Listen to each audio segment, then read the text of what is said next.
All right.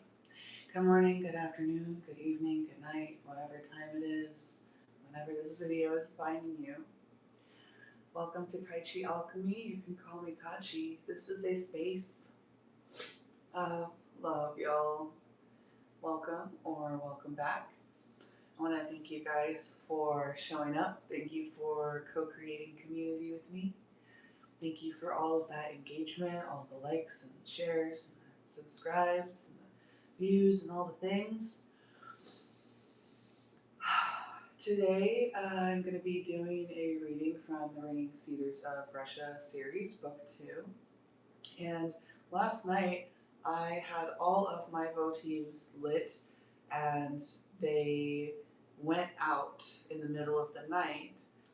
But this protection candle was burning kind of funny for a long time. And so it was kind of like, excuse me, held back. And it was behind all the other ones. And the flame was so weak that I couldn't even tell that it was still lit when I, looked over to see if everything had burnt out. And I went to sleep, and it's still burning because it was in this kind of funny orientation this whole time, and somehow that's allowed it to keep going. So there may be something about like gold or the solar plexus or protection that's relevant to you today, but I am about to do the Virgo reading. And because all of these candles burn out at about the same time, once this one is complete, I'm going to replace all of them, but that would be the appropriate time to clear off my entire altar, to clean and cleanse and reorganize everything, very Virgo, and then get it set up for that Virgo zodiac pick a card reading. And so my space is going to be a little bit out of commission for a moment while I'm getting prepared for that. I'll be doing that Virgo reading probably on Moon Day. Definitely clearing the space and preparing for it then. And so in the meantime, I'm going to be a little bit on the go, you know what I mean? All right, so, let me clean up the chat real quick, actually. There we go. I'm never sure if the timeout thing or the cancel, block, delete, remove thing is better. There we go. All right. Hopefully that will keep y'all protected throughout this reading if you are here still with us.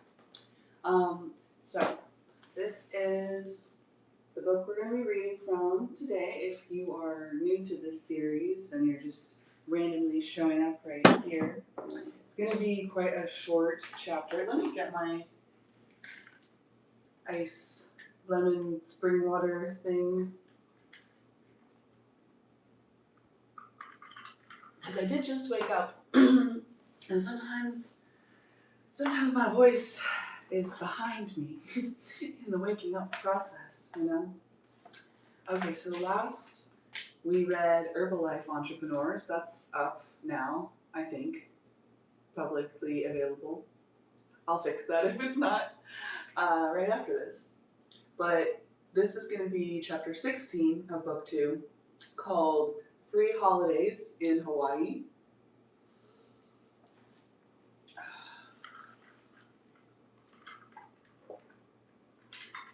Okay.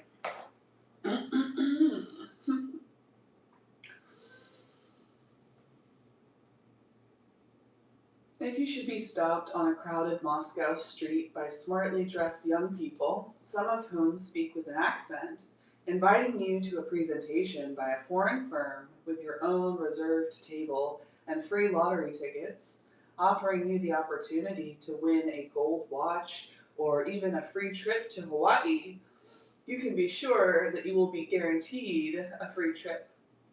But it is best to bear in mind the old saying, the only free cheese is in a mousetrap. It's not hard to figure out just how this particular mousetrap works. What you get for free is the opportunity to stay in elegant lodgings. Upon arriving, you discover that they really do look like the photos in the brochures. The catch is, you have to pay for the airline ticket, your food, and all the incidentals. A few days into your stay, you realize that this free vacation is ending up costing you quite a bit more than the full price of a stay at some other comparable resort. It's all very simple. Your free stay is paid for by a host of surcharges on a range of food and other services. These surcharges cover, by the way, the agents standing on the street corners and the so-called free presentation, the color brochures they hand you, not to mention the company's profit. Of course, for those with lots of money to spare, it doesn't make too much difference. The only bad thing you might feel is the unpleasant sensation of being made a fool of.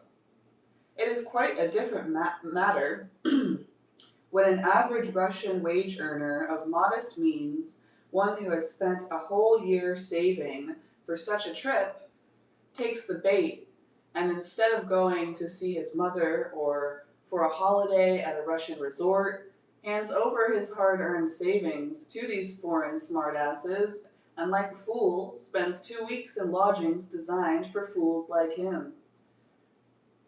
Gentlemen from abroad, where did this attitude of disrespect for us Russians come from? As I was looking at the sales kiosks on our streets filled with imported goods, even imported bottled water, I remembered how it had been the same way on my ships, but back then I had never really thought about what was behind it. I was listening to radio reports about the suspicious quality of the chicken legs on sale all over the country, as well as about bottled water with fancy labels promoting its healing mineral properties, belying the fact that this stuff sold in our stores was simply tap water with suspicious additives. I was noticing the huge number of signs advertising how you could refresh your strength with a hot dog, as if all of Moscow and even all of Russia had suddenly made these rubber sausages their national dish, and wondering why this had never struck me before as it did now. I remembered the respect and enthusiasm with which we'd greeted visiting entrepreneurs from abroad at the beginning of Perestroika. I remembered how I'd organized business cruises down the River Ob for them on my ship, and how the Siberian entrepreneurs tried as hard as they could to provide them with the highest quality service. Of course, not all the visitors were the same, but what did we gain in the long term? So, where are you, entrepreneurs of Russia, the ones that should be making our country flourish? That's a fun one that I feel is relevant to everybody in every place, all over the world. Because we all give a lot of our energy and attention and time and resources out to the church, the state, the institution that owns you, but does not pour back into you in a reciprocal way, and kind of drains your resources to serve the goals and intentions of other groups and organizations in other places. Not even just as far as like taking your money and paying for wars with other countries and stuff like that. But yeah, it goes much deeper than that. And we're not going to get too dark with it today. This is going to be a very short video as I am getting my Virgo altar set up shortly here. As soon as this protection candle completes its journey. And the next chapter, chapter 17 of book 2, is going to be called The Beginning of Perestroika. And it's also a pretty short chapter, so I'll probably be doing that one tomorrow. But we're going to play it by ear. So thank you so much for joining us today. I hope you got something out of today's message, if it was meant to find you. And I will see you next time. Love, light, peace, and personal responsibility.